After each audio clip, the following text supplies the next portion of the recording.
Welcome to VTS42 for August 2008. I'm your host, Keith Lango. Good to see you. Hey, we're going to change things up a little bit with the VTS. I feel like it's getting a little stale, don't you? I feel like, he's been talking a lot about animation, and I'm just going to be perfectly honest with you. I'm kind of running out of things to say. Yeah, sadly enough. See, because animation, once you understand how to do certain aspects of it, you kind of burrow down into the details of particular things. Now he's starting to kind of like talking about well, how do you do blinks? Well, there's no rules for how do you do blinks. How do you do anything? Observe, recreate, or observe, distill, express. That's what I prefer. You got observe and recreate. That's for more realistic stuff, creature animation, or if you're trying to just do cleanup motion capture for the next, performance capture activity film thing. If you want to do Beowulf 2, okay, that's what you do. And that's fine. You want to do Beowulf 2, knock yourself out. Personally, I prefer to do something different in animation. It's just preferences, right? It's just preferences. I'm not saying one's better than the other, just what I prefer. I like vanilla, you like chocolate, whatever, okay? But once you start talking through all these principles, kind of like what I've been doing for 3.5 years, you kind of run out of things to say. So now I thought to myself, well, what do I do? I mean, I could just shut down the VTS and I'd be fine. But I felt like there's something missing. I felt like there's something I haven't been doing, and I found out what it is. I haven't been able to wrap all of these things together and express them plainly as they work together. See, because animation is not like this and then this and then this and then this and then this. It doesn't work that way. Animation is all these things blending and interdepending on one another and coming together. So this principle feeds off of this one, feeds off of that idea, feeds off of this concept. You think about this as you're thinking about that. It's all woven together. And it's very difficult. I mean, to teach, it's good to break them down into pieces, compartmentalize them, address them, get right down to the basics of them, and explore them, which is what I've been doing. Now it's time to take all these things that I've taken apart and put them back together. And the only way to do that is to animate. So here's what I'm going to do. I'm going to animate. And what I'm going to do is I'm going to invite you to come along the side of me. And let's pretend I'm going to work at a studio, sitting down, film project. I, drink my coffee in the morning. Actually, I can't drink coffee. I don't know how you people drink that stuff. It's just, okay? So I drink, whatever I drink in the morning to wake up. Tequila. I'm joking. All right. So, and then I check my email, talk to some guys in the cubicle, and say, okay, good, we're ready to go. And I just happen to be given a brand new scene. Great. So let's go ahead and animate this scene. So this is what we're going to do. We're going to start from beginning, and I'm just going to show you how I animate a shot all the way through to the end, okay?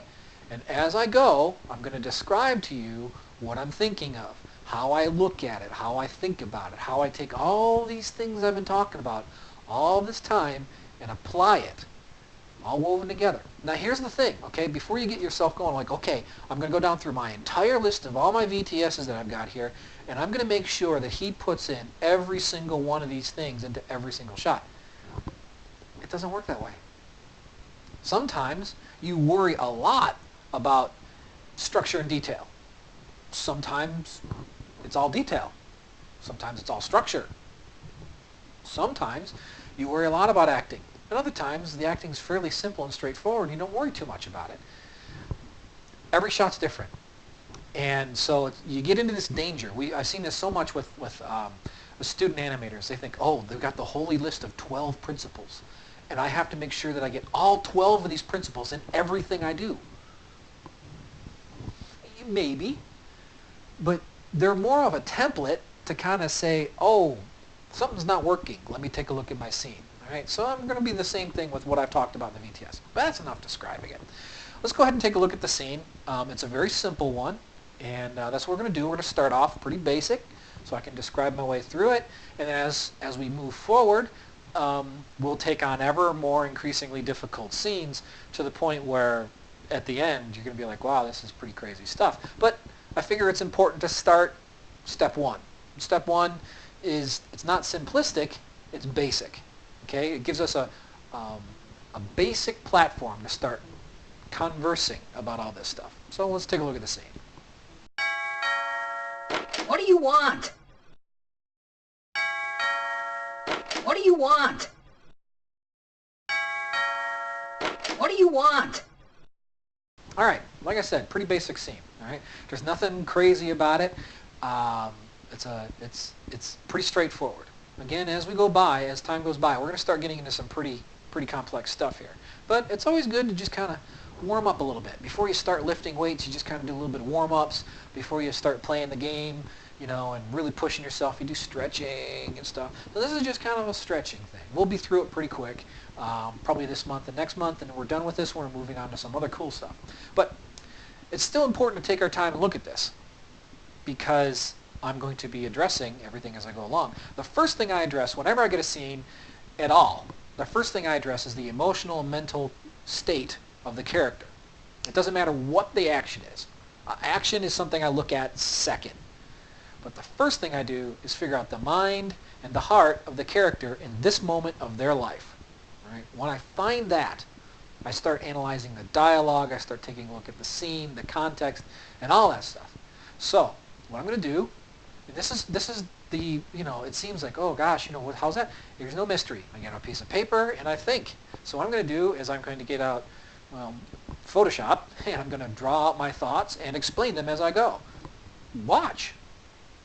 Hey, all right. So I get this scene, and I'm kind of, it's a pretty simple scene. There's nothing much to it, but I still want to take my time and really think it through. So what I got here is I'll take the story reel and I'll scrub through it sometimes, and I'll just try and find some key points to pick up. Now the audio on this is real simple. Okay, the audio is, what do you want? It's a one-beat piece of audio. If we were to go ahead and analyze, well, you have, what do you want? Okay, some basic words there. So how would I graph that? Well, it's explosive. It's, what do you want? So it's, what do you want? So the peak is right here on what. Okay, that's like the high point. That's where things are, really getting kind of like, bam, right there. It starts off pow, strong. So it's, what do you want? And that's it. Okay, it's got one solid spike on what, and everything else tumbles down off of that. All right. So this is what I'll do. I'll listen to the dialogue and I'll say, okay, let's break down the dialogue. And that's what I listen for. I listen for spikes and in places where you hit. Okay. And I talked about this in a previous VTS. This is where I'm bringing all this stuff together. Okay. So I just listen to it. And if it's a more complicated piece of dialogue, of course, I'm going to listen to it longer and try and pick up some things. But we're starting off simple here. Okay. We'll get to the complicated stuff. And so I listen and I go like, okay, what do you want? What do you want? So it pops and everything tumbles. And that's what I look for. I look for mountains and valleys. And you either go up the cliff or you fall off the cliff, or you climb up. You slope up or you slope down. So if we were to, take a look at this, from the standpoint of, there's a couple of ways you can go up or down. You can go up slow, or you can go up quick. Okay? And then there's two ways you can come down. You can come down slow, or you can come down quick. Okay? A rise and crash, a spike and a tumble. That's just how I think of it. Okay? So, a lot of times you're going to find that pieces of dialogue are going to be, what some people call them shark fin waves. But you're going to see a lot of spikes and tumbles. Okay? Or you're going to see a lot of, I'm going to make a new layer here. Or you're going to see a lot of slow rises and crashes. Okay? Those are pretty much what you're going to see in most dialogue. Occasionally, it's not always true, but occasionally you will find some that just rise slow and go slow. And occasionally you will find some that explode up and crash. Usually that's just a scream. Okay? It's pretty rare, but it happens. But it's good to analyze these things, okay? Slow rise, slow thing, bing, bing, bing, bing. And various pieces of dialogue, you're going to have combinations of them. So you're going to have, more complex dialogue put together. You're going to find a combination of pops and cascades down. Okay, so you got like a pop and a tumble, and then you might have from there a slow rise and a crash, and then a pop, and then a tumble again. And it's really, all you're trying to find is these gestures in the dialogue. Okay, not gestures like with hands, but gestures in the energy of the dialogue, how it's moving, where it's moving, what's happening. So you might have something where it rises up and then crashes down, and then pops back up again, and then tumbles down, and then pops back up again, and then crashes back down again. So you try and listen to the dialogue and find these beats. We're going to come back to this again when we have the next scenes that we deal with dialogue, and we're going to be more complicated. Right now, I'm trying to focus on just doing one of these. That's why I chose this scene to be fairly simple. Because all these principles, it's like Legos, man. You can do anything in animation once you understand it's like Legos. Okay, you got a piece, a function, a principle, an idea. And if you can understand it at its molecular or atomic level, you can start putting things together. Okay, you have a periodic table of X number of elements. I forget how many. I was never very good at science, okay? But X number of elements, and from that, all these various atoms, we get everything in the universe. Think about that. Everything in the universe comes down to basically, what, 150 pieces? That is so cool. Animation's the same way, man. You just find out the pieces and then go from there. All right, so what we're doing is we're just kind of looking at the pieces, all right? We'll go ahead and put all this stuff together later. All right, that's enough of that business. So, what are we going to do here now? Well, let's take a look at the scene. Okay, we'll get this scene here, and we'll kind of kick it around a little bit. So, he's going to open the door. Now, there's a bit of a problem right here, but no big deal. Okay, we'll study that when I jump over here to studying the physicality of it. We'll get to that in a second.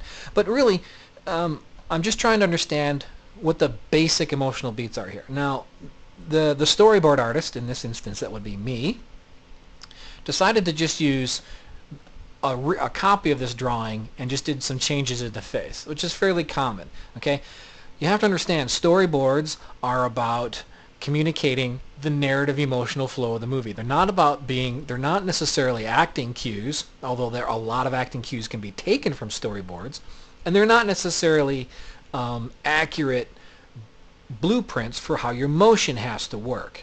Okay, it's pretty rare actually that you would have a breakdown drawing in it. Although at the higher end studios, you're going to see storyboard artists who are going to go ahead and put breakdowns into some things, just to kind of give a sense of motion. If you're at Pixar, the story reels there are elaborate, highly animated, a lot of drawings, a lot of panels per shot, because they're very, very specific about things. Other productions, you're going to get, you might just get this and this, or this. So you're going to get this and this. And some productions, okay, you're going to get 2 panels. All depends on the budget. We're pretending this is feature film level, not the drawing style, but, well, actually, I've seen storyboards that aren't much better than this. We're going to go ahead and we're going to see these breakdowns in there and some emotional cues. Now, on this as an animator, I would actually want to settle this some more. Okay, so I'd say, okay, well, let me look at this. He's opening the door. I kind of like the underneath thing that the story artist has going on here. How he's kind of, well, golly, let's go ahead and find a color that actually shows up on the screen. Maybe like that. We'll make our brush really big. So I like how he's kind of coming up. Okay, I like that idea. I'm going to borrow that.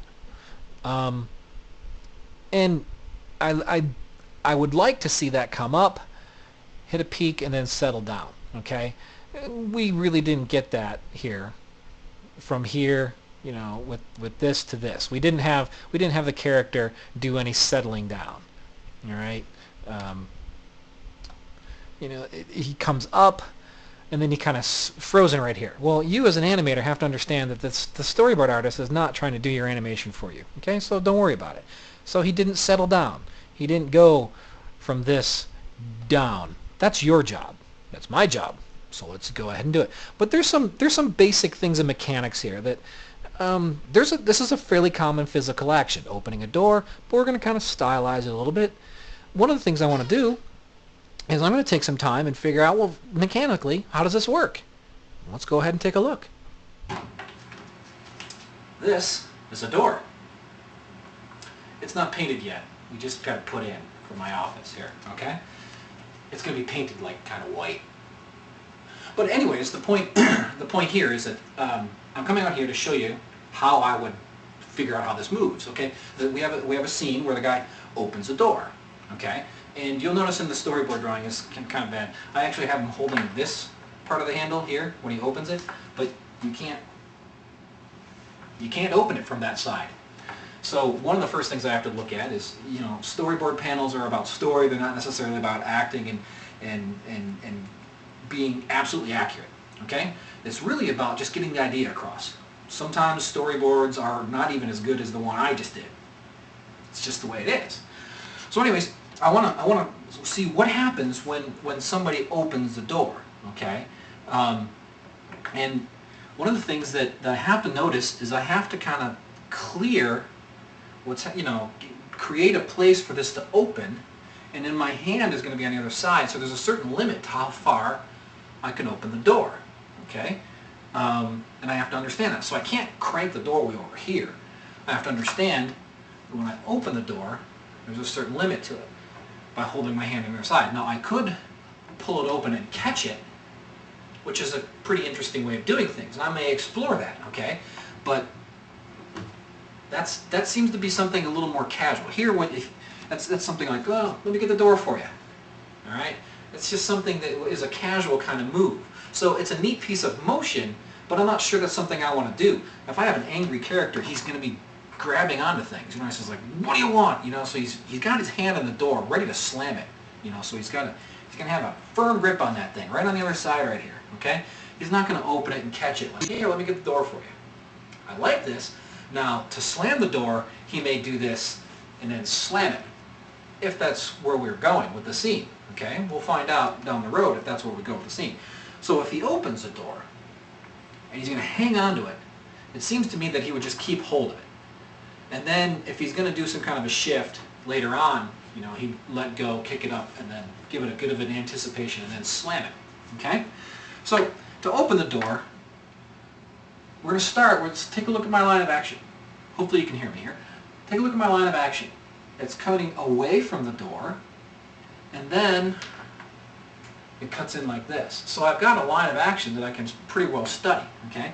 And also, you can't see my feet, but you can feel my feet. Not necessarily feel them like you can grab them, but you can sense that my body is in balance, okay? If my feet are, it's very hard to do. If my feet are really off, you can sense my body's not in balance because it's fighting itself, okay? So you have to think, okay, what foot is going to be ahead of the other one? Well, you put your right foot forward and it brings your right shoulder forward, okay? So that closes off your chest with the right. Well, I can't do that with the door here, okay? So I have to understand that my left foot's going to be forward. And I study this stuff, okay? You have to sit there and think, okay, what is going on in the body? Okay? So the left foot is forward and the right foot is back. The left toe points this way and the right one points back this way. Kind of creates this sort of a shape, okay? Left toe points this way, right one points that way. My feet are not both pointing the same direction, okay? There's no balance. There's no power in that, okay? Being able to move back and forth in your feet. And why am I going over feet? Why am I talking so much about feet in a scene that's waist up? Because I can't tell you how many times I see a shot where the waist up feels completely wrong, and I can just tell by looking at the frame that the feet are off. Just because you don't see it on screen doesn't mean you don't have to think about it. When it comes to the foundation of your character's weight and power and everything they do, you have to think of the foundation, and that's their feet. Okay? So, that's why I'm going into this stuff. And I think of these things. So, it helps me pose the character. So I got this foot pointing this way, I got this pointing this way, I got this line of action where I'm back this way, and then I lean forward this way. If the hand here is against the wall, it's like I'm pushing off the wall here to get the door open. What do you want? Okay? So you have to understand the sequence of events too, okay? And you can video yourself doing this, but I generally don't video. 95% of the time I don't set up the camera and then go back and study it. I make notes in my mind as I do these things, and occasionally I have a piece of paper and I'll write them down, okay? So the note in my mind is, okay, the foot's pointing that way, grab the handle of the door, put the hand on the door frame, go like this, hands over the top, so there's a certain, the door will open further if I have my hand under on the handle, but that's not how you open the door when you're angry. You grab it, fist over, and pull open. You don't grab it fist under and pull open, okay? Grab, pull back, all right? That's an angry move. So the door opens less with a fist over because it runs into my arm. I have to think of this, okay? If I grab it fist under, I can open the door more, but it's violating the emotion of the shot, okay? So the way I open the door has to feed in to what the emotion is, okay? So I grab it, I open it, and I lean forward. What is my elbow up here doing? Is it down or is it up? And it depends. I mean, if it's down, it's not inseam down because that's very uncomfortable, okay? I can tell you right now, my shoulder hurts. Generally, you do this and you put your arm here and your shoulder's going to rise up and the elbow's going to be out, okay? You can't see it, but my elbow's like that, okay? And this goes like this, all right? And the leaning is not straightforward, okay? The leaning is into the open space between the door. There's the door jamb here, there's the door handle here. It creates a plane, okay? And I'm busting through that plane perpendicularly this way, or almost perpendicularly. Perpendicularly, okay? So like this, all right? It breaks right through that plane, all right? So that's something I'm studying. And I take a look at all these things. So I break down the motion and I say, okay, I think I've got something that works. I think I got something, I understand the mechanics here of how my body's working. And it's really good if you like play sports or do dance or yoga or anything that requires you to be aware of what your body is doing.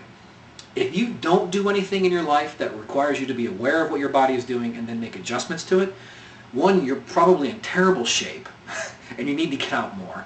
But two, you're leaving yourself short, okay? Because you can do so much to understand what your body is doing by doing, okay? So you don't have to rely on setting up the camera. It's okay if you set up a camera. I don't care. It doesn't bother me at all. But for me, I save time and I simplify. Because here's the thing. When it comes to animation, animation is not the accurate portrayal of realistic motion. Sorry, it's not. If you're doing kind of like these really, really super realistic human things or super realistic animal things, yeah, okay, it is, all right? But most animation is about the believable condensation of life, okay? So in my hierarchy, I take believability and simple believability over motion accuracy every time. Okay, so what I do here is I don't try and study all the little nuances of my body unless I'm really going for that particular style. If I'm going for that style of animation, yeah, I'll set up a video camera and I'll study that thing and I'll go nuts, okay? But for most of the animation that you or I or anybody's going to be doing, it's more about approximating or boiling down life into a very believable and a very graphic and a very simplified but purer form of itself. Okay, we strip away all the extraneous stuff and we make it animation. So, open the door, I lean forward, I find these 4 basic things, okay, how I'm going to pre-open it, how I open it, how I lean forward, okay? The one thing I haven't discussed in this particular motion is, well, am I going under, am I going over? Well, that's the kind of thing that I like to look at on paper, okay? So, let's go back and look on paper. All right, so we picked apart the motion, kind of studied it. What's some of the things we noted here? Okay, some notes. Go ahead and write on this where it actually can see it. Well, how about we do it so that we actually write it in English? Okay, so I just, this is what I do. I get a piece of paper and I write out my notes. Okay, the notes. All right, we'll make sure that the one is the hand over the knob. Okay, remember I was talking about grabbing over, not grabbing under. Okay, we're remember, the feet aim. Okay. The left will be in front. Haha. Go ahead and erase that. The left will be in the front, and the right will be in the back. Okay?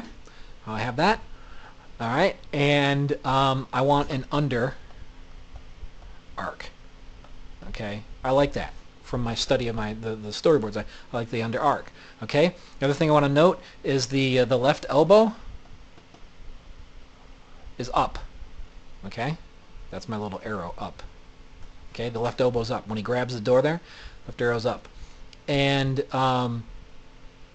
that's pretty much the deal right there. Okay, those are the big things.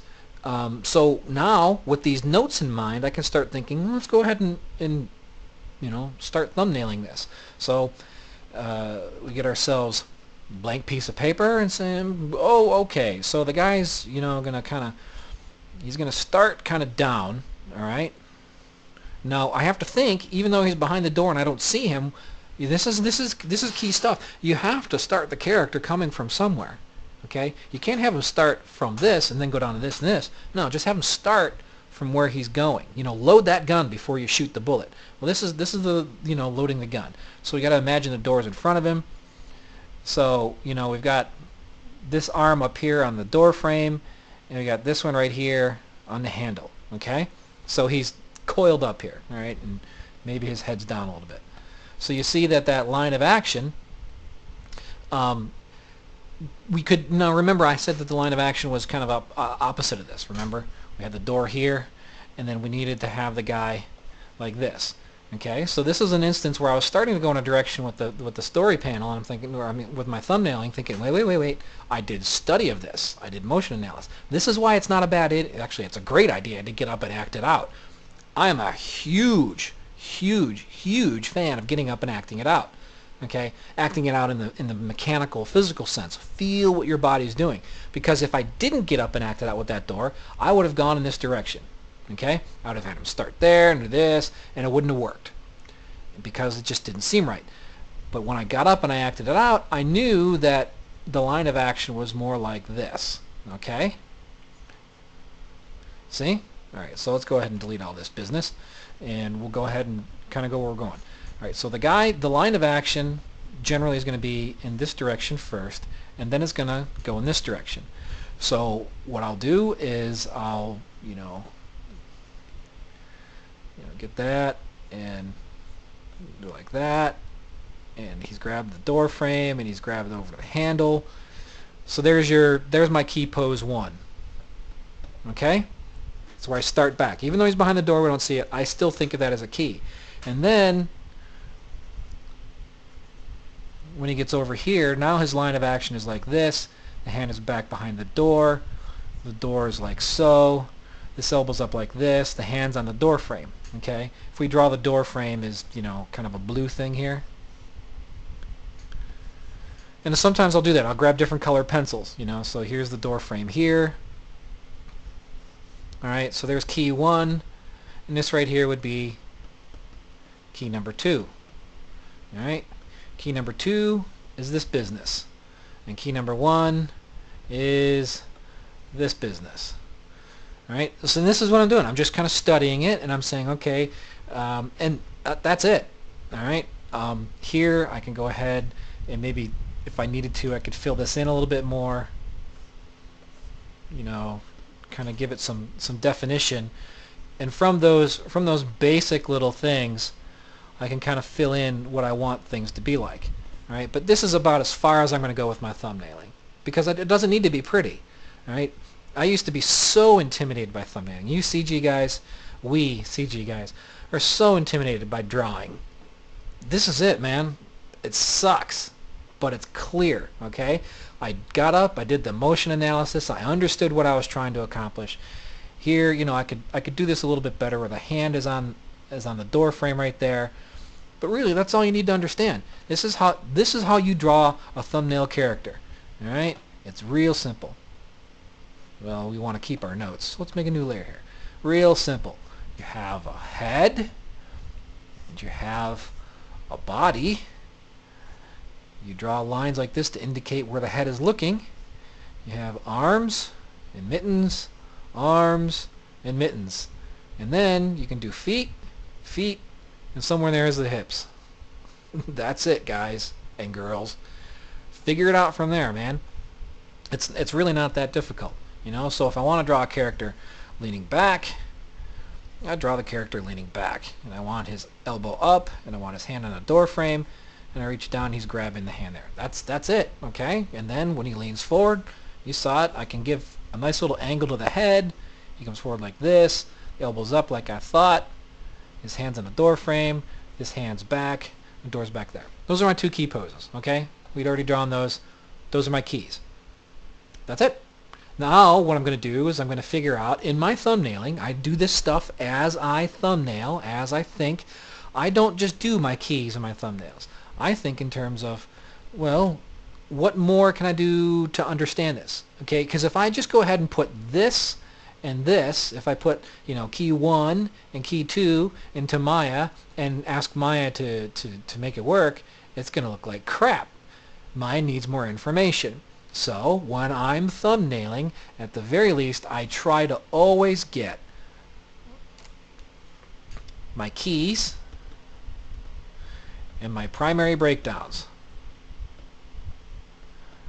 Alright, what are primary breakdowns? VTS's 18 through probably around 21 will tell you all that business. Okay, and maybe even before that. I forget the numbers exactly. But this is the point. You know, all that stuff I've talked about for 3 years is all coming down right here, man. We're just banging it all in here. I'm pulling stuff from dozens of VTSs and pulling it right in here. So my keys, my primary breakdowns. So I've got, you know, I've got my key 1, where the guy's back here. Okay. I got my key 2, where the guy's like this, and he's leaning over, and he my primary breakdown. Well, what's that? Well, that's defining how I get from here to here. Okay, so how do I want that to be? Well, I know I want it to be an under arc, which means I want him to travel under and up. Okay, so his head will be down, and maybe he's even crunched over more, and maybe this elbow is up there even higher, and the hand's on the door like that. So it helps me know that he's going to lead with the head. Okay, I like that idea of him leading with the head. It's not like he's going with the hips and his head's dragging behind, but I like him kind of scooping up with his head. I think of that. Now, my thumbnail isn't very good at capturing this, unfortunately, and unfortunately over here also, my face is covering that drawing. My apologies. But this isn't going to work. So the drawing isn't that good. So what I'll do for my primary breakdown, I'll stick with yellow here. I'll make a note. Note. This is where it's, hey guys, you can use notes. Where your drawing sucks, like mine, just put a note. Lead with the head. Okay? You can do that. There's nothing against it. It's not important that you draw it. It's important that you think about it. Okay? So we get that. Now, if I'm really feeling it, if I'm really going, man, I got this scene dialed in. I can see it in my head. And that's really important. If you can't see it, there's no way in the world you're going to be able to capture it. Okay? And you're going to end up falling back on cliches or bad choices. And that's just, it's bad. Okay? You'll see, you know, I used reference of myself moving. I got up, I acted it out. If necessary, I'll videotape it and study it if it's a pretty complex move. But for something like this, I could feel my body, make notes and analysis. I have to see it. I have to see this character making these moves. And I can close my eyes and I see him doing it, and I can kind of get a sense, yeah, he's gonna lead with the head, but it's gonna be more like a shoulder head lead, okay? Because he's gonna have the door, and he's like this, and so it's going to be like this, okay? So this shoulder is in front, and he grabs that door, okay? And I'm thinking about this stuff as I'm doing these things. So I'll make more notes, you know. So I'll say, you know, the right shoulder is in front, okay? So I make that note. It might be a little cleaner than this, but that idea is that right shoulder is in front, okay? And so he gets that, and then it's a switch. You see that? he pulls the shoulder back, so he's opening his body up. And as he does that, he leads with the head. All right? And it's very graphic that way. It's very stylized. I mean, did I behave that way when I opened the door? Kinda, but not exactly. Okay, so I get it, and I get that shoulder, and so we're doing a switch here. So I need to make that note. The right shoulder is forward, and then, we'll just make a new note here. The right shoulder equals forward to start, and then, switches to the back to end. Okay, so I'm building this torque in the body. You got to understand this stuff. You got to think about this stuff. Because if you don't, you're going to get in there, you're going to start moving stuff around, you're going to start slopping the character here and there, and you're going to spend tons of time trying to figure this out, and it's just going to be a lot harder than it needs to be. So take the time with a pencil in your hand and think it through in your head, because you have to be able to see it, and you have to be able to understand it. If you don't, you're just going to spend so much time trying to find it, and you're going to take a simple little 3-second shot that, quite seriously, should only take you like 2 or 3 days to animate, and you're going to spend a week on it. Okay? It just doesn't make any sense. All right?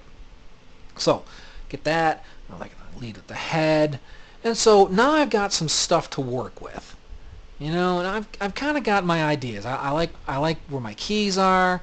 I like what my primary breakdowns are doing. I got some extra notes here about, how things are going to go. I've got a collection of material that lets me understand, okay, I've got a plan of attack.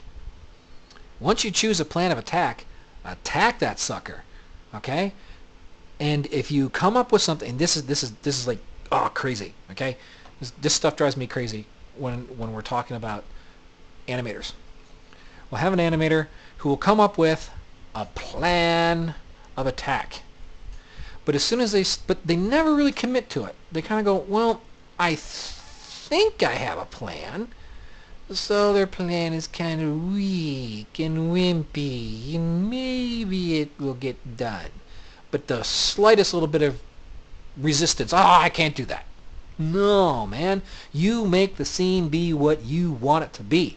If you have a plan, have a plan and make it firm. Now, if this guy, this weak little plan runs into a feather. Oh, I'm having a problem with an arc. I don't know what to do. I don't know what to do. Nah, man. This thing right here, no, I'm not saying you force your way through it, but if you run into, a brick wall where your ideas just are not going to work and your plan was not thought through, and that happens. Even on plans that are thought through, sometimes you get in the animation and you're like, okay, I thought that would work. It's not going to work. Okay, fine. So adjust your plan. All right?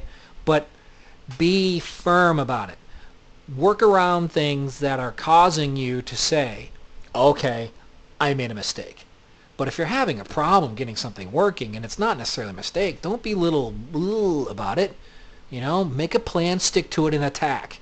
All right? Sometimes animators, we just get so insecure about our choices. Like, is that the best choice? Is there a better one out there?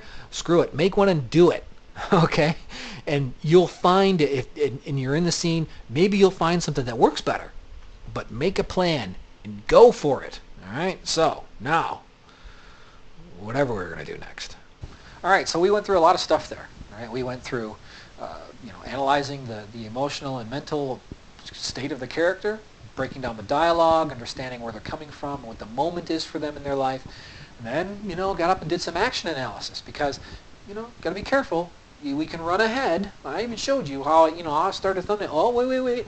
My thumbnailing idea wouldn't be working right, because but when I did action analysis, I remember, okay, now I'm getting a better understanding of things. So, really, get up and act things out. You don't have to record yourself. If you do, great, no problem. Hey, go ahead. But me, I generally just take notes. But I explained all that. And then, went in and showed you the thumbnailing process and stuff. So now it's time to go. All right, it's time to start setting keys. And so this is what we're going to do. We're going to take a few minutes here, and I'm just going to start setting up the keys. But the first thing we have to do whenever we get a scene in a film studio is we're going to get the layout scene. And the layout scene is a department before animation where they put the character in and they got the camera set and they got a rough set and it's all kind of set up for you, but you kind of have to clean it out first. I haven't worked any place where you didn't have to take the layout scene and clean it out.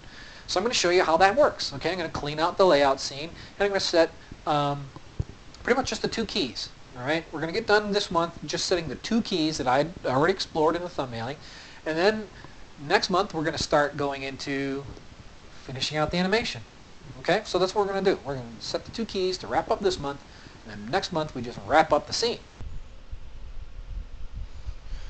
All right, so let's have a look at this. What you see here on screen is what you can't hear this thing right here, but you've seen the scene. It's like the doorbell rings, the door opens, and he says, "What do you want?"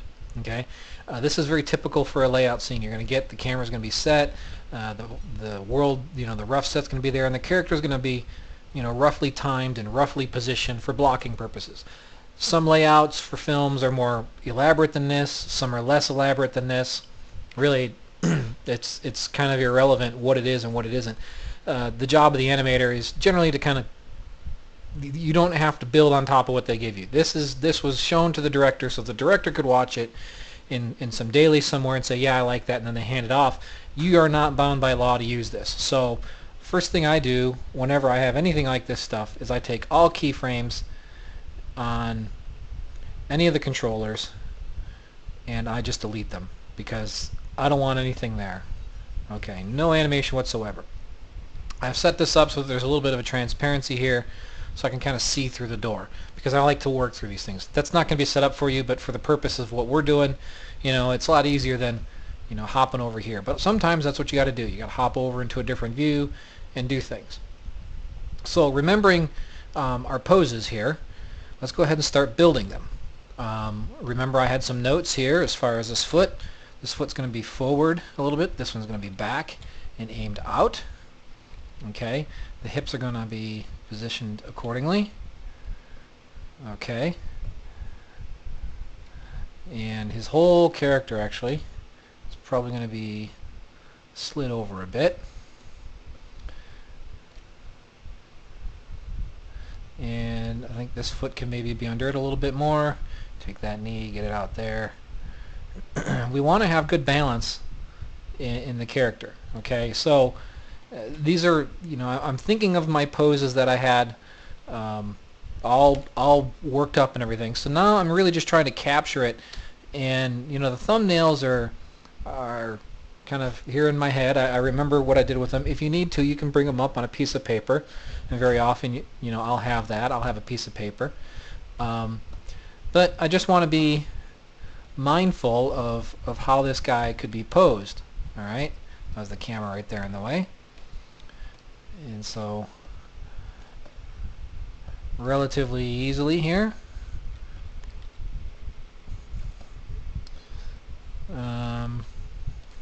Okay, let me take this transparency all the way down so I can see what I'm doing with the character here.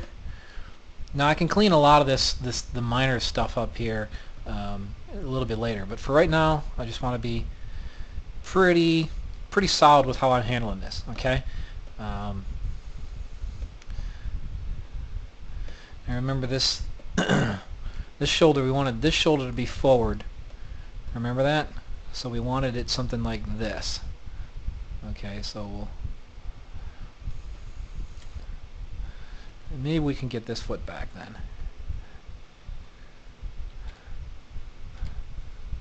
It's all about getting things to feel just the right way. Now this has a constraint on it because layout would have set a constraint on it. I get rid of those. Okay. It depends on the studio. I'm not going to give you any dogmatic answer here because every studio does constraints totally different. But as much as possible, I try to do away with them. Let me see here. What is that? So I will select that, I selected it, and now I'm going to delete it. So now the hand is free. There's nothing on it. Okay? And so we want to get him over here like this. And it takes a while. Sometimes it just takes a little bit of work to get things lined up the way you want. And that's why it's called work. Okay? So I'm just trying to get him in a good position for the door, because if I take the time now and really pay attention to what's happening in the poses, this is all stuff that I won't have to do later on. Okay? Now, a good little trick here to get a good curve in the spine is counter rotate. Okay? I want to get a good clear curve in the spine. So you see what I'm doing here? Now let me bring up my little drawing tool just so I can kind of explain it as I go. What's happening here is I'm rotating the hips this way, and I'm rotating the shoulders this way, and it gives me, you know, it gives me a nice clean curve right here. And you're going to find that you have to do that more on some rigs than others, but on this rig in particular, you really have to do that counter rotate thing to get a good clean line. It's not enough to just leave the hips, you know, flat like this and do all the bending up here. It's just, it doesn't do the trick. Okay, and see how smooth that is. Okay, now I'm not really trying to make the line of action work here, but if it works all around and it's coming together and it's feeling like it's got good weight to it, then we're all, you know, I'm happy with it. Okay. Let's see. Get this shoulder, move it forward. Get this shoulder, move it back. Yes, I do think about all these little details, the shoulders and everything. Now the hand is going to be over the top. Okay. And what I'll do is I'll take the time to get all these fingers lined up just the right way. So get that, and get that, and get that. Because what I like to do is, as much as possible, when I make a pose in blocking, I like to have it figured out. I like to have it all sorted out, so I'm not having to sit here and constantly reinvent it as I go along. So I take the time here to really get it looking the way I want it to look. Okay? And that may be tedious and slow for some people, but for me, I'd rather spend the time here than trying to get all this garbage working in curves, because that's just, to me, it doesn't make any sense to do that there. Okay, do that, and take the curl that way, and then you take the curl out and take the scrunch in a little bit. Just trying to get a good grab there. Alright, so that will work. Now I'm doing all this from the opposite side, but I can always, you know, I can't really see it right there, but I can check it by going to wireframe here, and you know, I'm not quite getting that line of action that I wanted. So I've gone and made them work sort of okay, but now I'm going to go ahead and take that counter rotate idea and work it into all these things. Okay? And take the head.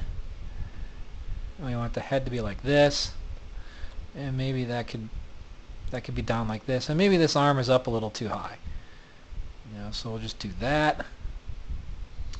So what I'm trying to do is give myself enough clearance so that when he opens the door, and if he's poking through, all right, no problem. We just go ahead and move him back. Or guess we would move the feet. I don't want to move the whole root. Move the feet and everything back, and hold down the W key. Make sure I'm moving in world space. Slide them back. Okay. This foot can maybe come forward then a little bit.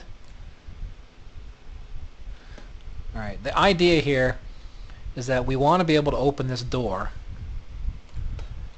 and make it feel like it clears. Okay. So you can see right there that I'll have a little bit of a problem getting it to clear. All right. So I'm going to take the time here to, you know, get that working out so I don't have this penetration issue right there.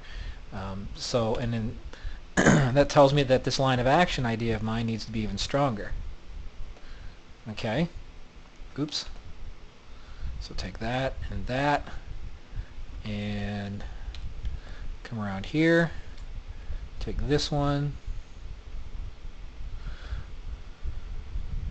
All right. There we go. All right. So the door's not really poking through his head here. So I know that this initial pose is going to do the trick. All right. So here we have it. Oops, I did not want to do that. Let me go ahead and take view, select my camera, go up, and I'm going to lock all this stuff. That way. Okay, so there's one pose. You can't see it, but it's there. It's important to be able to know that it's all there. So I'm going to take all this stuff, and just for the sake of fun, let's get this out here so when he looks he sees out here. I'm going to get all this stuff, and I'm going to go ahead and set a keyframe on it. Okay, so there's my first key. We don't see it, but it's there. Okay, if you want to see it, I can take my little transparency thing here, and there it is. So that's pretty close to what I had in mind. You know, I can take the head down a little bit, take this down a little bit. You know. So anyways, there's your first key. Now a couple of things about it I may not like. When the door gets open, when the door gets open here, and I just test this out, if I go to the next frame here and start building this next pose, that foot feels pretty far back there. So what I want to do is maybe just tweak this pose, get these feet just a little bit, just get things arranged just a little bit so there's something to stand on when he moves forward. Okay, so now let's go ahead and get everything for the next pose. Okay, now remember, this door can only open so much. I will do the constraint stuff later, because a lot of times when you animate hands and positions and stuff like that, the grabbing and the constraining is all very shop specific. I'll solve that offline so that you guys don't have to see me go through the technical process, because there's no point in showing you the technical process, simply because if you're using something other than Maya, it's not going to mean anything to you. If you're working in another studio where they roll their own and they do their own thing, it's not going to mean anything to you. So really, the important thing is to understand that it needs to be taken care of, it needs to be thought of. The specifics are always based on each studio. Okay. Alright, so we get this. We can move him forward a bit and go ahead and get him rotated. Now there's some things about this that I'm not liking. Okay, I'm really not liking how this foot thing is working here. This foot right there is getting in the way of the door, so I need to move it. This one right here, I'm kind of not liking it very much. I want to make sure that it's not in the way when the door opens, but you know what? We don't see it. See? Well, we sort of do see it, alright? So I want to be careful of that. But you can't be moving feet at the same time you're moving your hips. That like violates so many rules. The reason why is, go ahead and try it. Stand up and try and move your feet at the same time you move your hips. If you can do it, there's a career in the circus for you. Okay? It's very, very difficult to do. So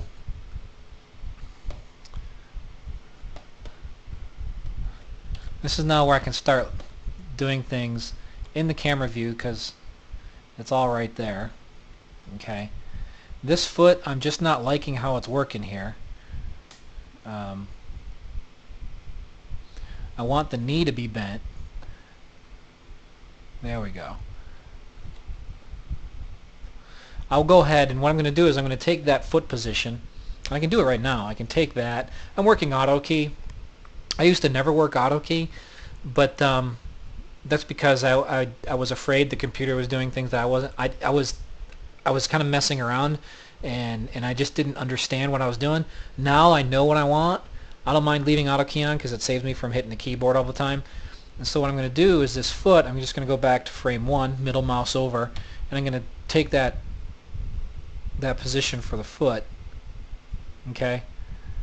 And I'm going to do the same with this foot right here. I'm going to take that, going to middle mouse back, so that the feet are solid, okay? And then maybe what I'll do is get this down like that, so I get that line of action a little bit stronger. And so now what I'm doing is I'm getting these poses, like I built one pose, but I didn't lock it in place. I didn't say, oh, this pose is final. I got it in place, but now as I'm building the next one, I'm having to realize, okay, some things are changing. I need them to work together. So always check poses against one another, always. And the same is true when you get to doing breakdowns and stuff. I'm going to go ahead and work in object mode. Always, always, always try to get stuff working against one another so that you can really, so you can just pay attention, because the stuff is always fluid and it's always going to be adjusted, and you always have to be willing to adjust your game as you go, okay? Now, one of the things that I could do, the story panel had him kind of grabbing the outside of the door. The story panel had him grabbing his fingers right here. All right? That's great for a storyboard artist, but in this instance, it's just not something I want to do. I think it's too forced to grab around there. I just think the idea of him leaning against the wall with his hand there is going to work better. So again, it's a neat idea, but I'm not going to use it because I like this one better. Okay? And then get the head. Now I'm trying to find something that just has a good angle to it. And I also want to get this like so. Okay? I'm just getting the bodies in place right now, and then I'll go ahead and I'll build the face pose, because I work fingers and faces and everything. Okay, now this hand sliding here, it's really, I like it better here. I put it up there, but I like it better kind of down here, because it just feels more natural. Now of course, again, we don't see it, but we feel it. Like if we take this transparency, we don't see it, but we kind of feel it here. Pardon me. So whenever something's like that, I just try to, as much as possible, get something so it just feels right, so that there isn't this awkward kind of, oh, pardon me, I bumped into that. There isn't just this awkward jangliness to the pose. Okay, now I know when I acted this out at the door, the hand was up higher and the elbow was up there higher, and I even made a note of it when I was studying it. This is why when I analyze the motion, I'm mindful of these things, but I'm not a slave to them. I try to make it work in the scene with the character, because you know what? My body can do things differently than his body can. The length of my arm is different than the length of his arm. It's very difficult to force what my body can do onto a different body's character. You have to kind of work with what you're given. All right? And this is a really fun rig. I think it's a really fun, pretty capable rig too. Okay. All right. So there. And let's see if he's poking through the door. No, not yet. So let's push this. Let's get him as much as possible right up there. Okay. Now that's his little stretchy spine. I generally don't like to work with stretchy spines too much. They're handy for squash and stretch, but for actual posing and stuff, I find that they present a lot of problems if you're not careful. It's mainly volume problems. Okay, so with FK spines, I find that I'm able to keep the volume better, and you just key all three of them at the same time. And I'll use stretchy spines for squash and stretch. It just seems to work better that way. All right, and if I wanted to kind of, same thing with the hips, I can kind of push the line of action here. It's mainly for silhouette shaping. See this silhouette right here? It's okay, but I want it to have a stronger line. I'd like it to be smoother. I'd like to take out the noise in there. So, that's where I use stuff like the little movable hips for. you know, and I actually do think of this stuff. You can use the Alt and arrow keys to kind of move it in screen space. Sometimes that's easier to do than trying to move it with your mouse or something, because you know the amount you move it is too much. But I do try and think in terms of making good, pleasing shapes this early, because it's, again, anything I do early on is better.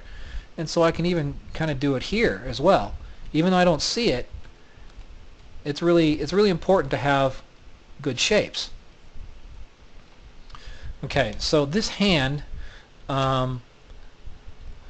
is down here. So what I want to do is I want to just take that and I'm going to move it back. I'm just going to kind of... Okay, now that's kind of awkward right there, but the end result here is kind of what I like. So I'm going to kind of split the difference. Okay, his hand will be up here. Again, you don't see it, but you'll feel it in the elbow.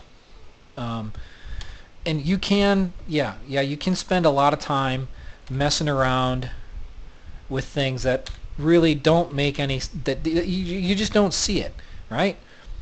But again, I'm big on this idea of being able to feel what's going on. And I know if I move this up too high, if you take a look at this, that arm gets really awkward there.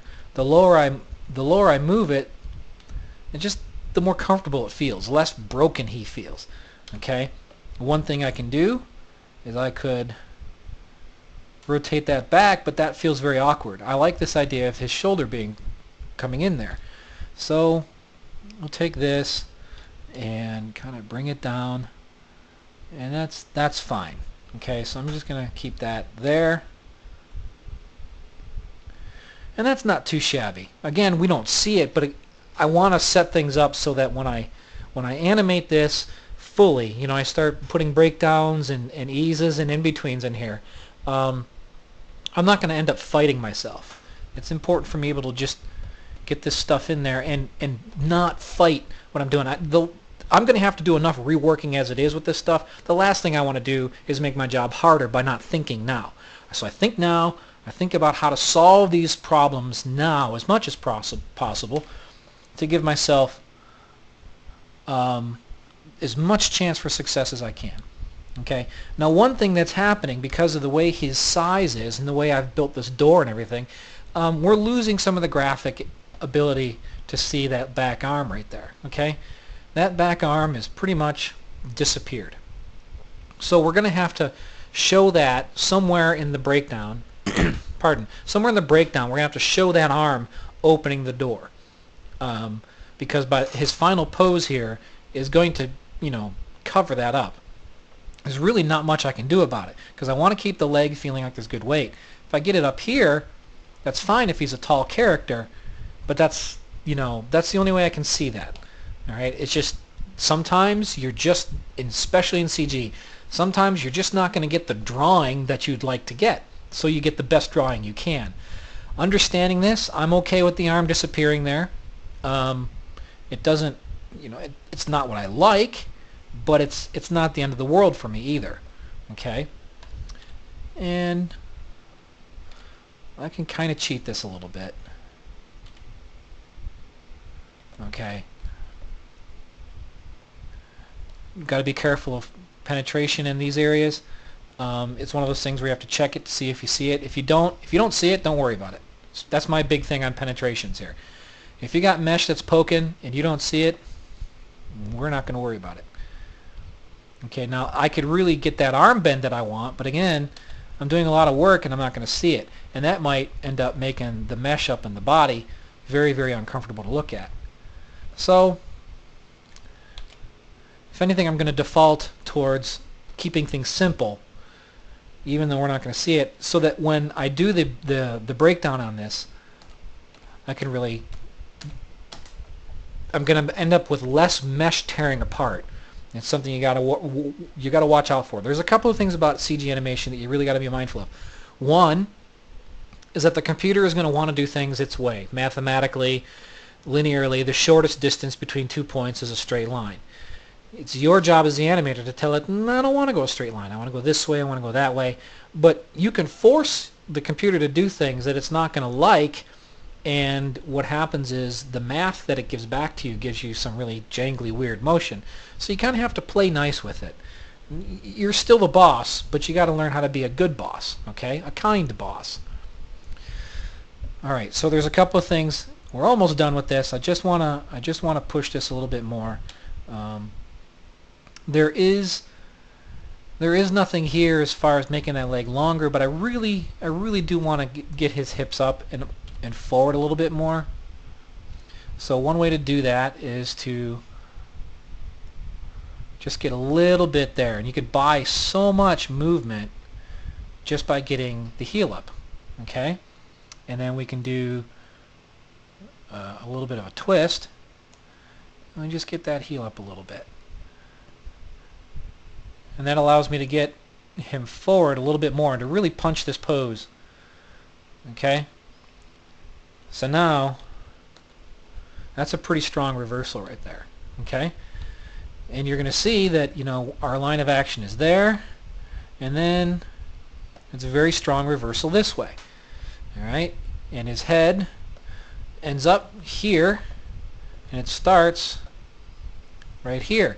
So I'm setting myself up for a nice breakdown where his head's right about there, and we get a good under arc, okay? And it pumps out right there. These are things I'm looking for. And I mean, yes, we do not see the character here behind the door. You know, character behind the door, number one. We don't see him, but everything's playing together nice, okay? It's a good strong pose. It's important to think about poses that you don't see if they're going to be a pose you go to or one you start from. You know, I'm talking about constantly think about things you don't see. It's a fine line. You know, if you don't see it, don't worry about it. But at the same time, if what you don't see affects how what you do see feels, let me see if I can say that in an easier way.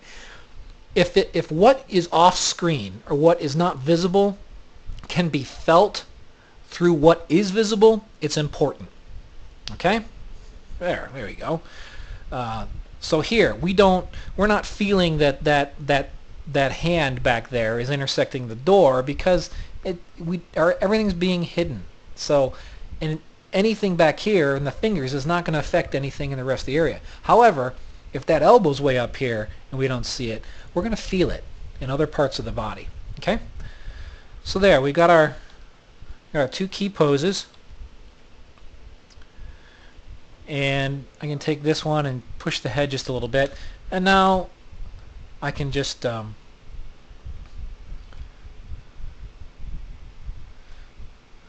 play around with the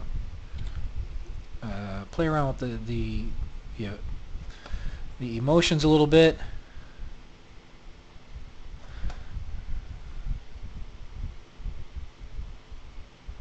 All right.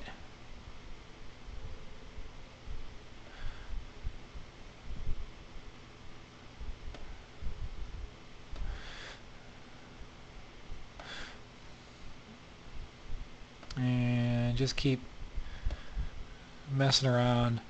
And I would take a lot of time to get the face feeling the way I want. And I'm going to take a few moments here to just... Want is not an ooh, but it's an eh. So I'm just going to take that up a little bit. Get these frowns working a little bit. And just shaping the mouth in a nice way. And then we can go ahead, ooh, forward back.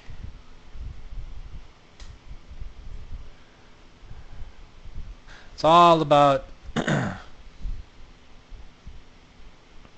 see how it works. Alright. And then we can get this lid.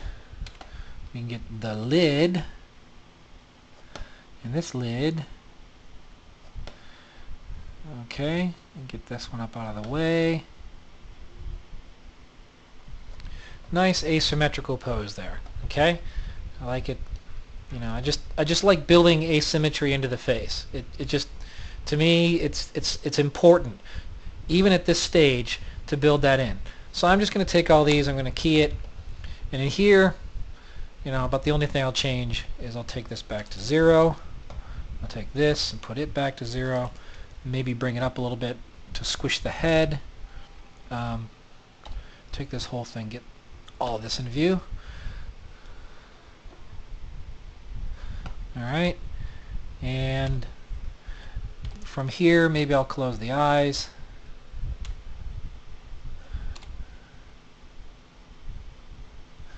Okay. I like to go from big to small, wide to narrow, narrow to wide, so open to closed or closed to open. So here what I'm doing is I'm having his eyes closed so that when he opens the door there's some place for him to go. All right, and I'm going to take the brows and really pull them down so that there's somewhere for them to go. All right, and then I'm going to take this eye and squash it, because what I really like to do is go from scrunch or squash to stretch. So by doing that, let's see here.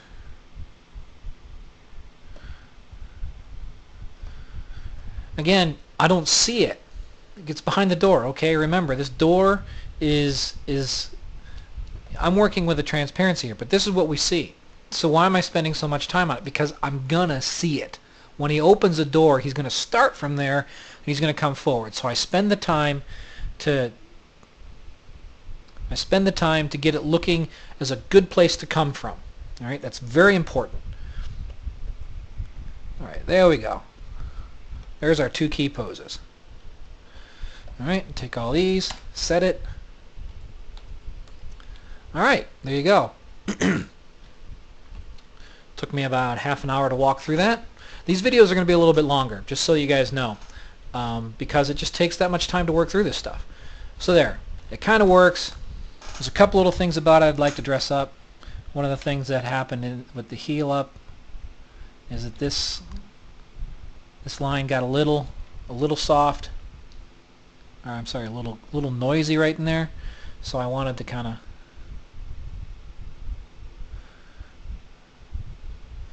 clean that line up a little bit, keep it flowing smooth. But there you go.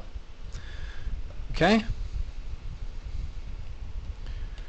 What do you want? Excellent. Good stuff. That's life. I'm going to go ahead and save this, and we're going to pick up from here, and we'll start adding our breakdowns and our eases and start cleaning up the in-between and stuff. All right? So, yeah, man. There you go. All right? We are done with our first day of animation. You come alongside and you said, hey, Keith, let me watch how you work. And so you've watched how I work. And here it is. Okay, we set the keys. Now, I'd probably go to lunch, and I'd be like, okay, when I come back from lunch, I'm going to bang on this thing. All right? And so we're going to put the breakdowns in. We're going to put the eases in. We're going to start cleaning it up. We're going to start putting the facial performance in a little bit more. And as I go, I'm going to talk my way through it. All right? So this is going to be good stuff. And then we'll move on to ever more increasingly difficult or more complicated scenes that require you to think of these things more. All right? So I hope this was helpful to you. I hope this is something that you can grasp and hang on to and say, yeah, okay, good. Now I'm going to take all these different ideas that he's been talking about. We're going to bring it together. Right? Bring it together. All right. Anyhow, next month, come on back for more. Bring your own coffee, because I don't drink this stuff. And we'll sit down and we'll pick up and take it from there. All right?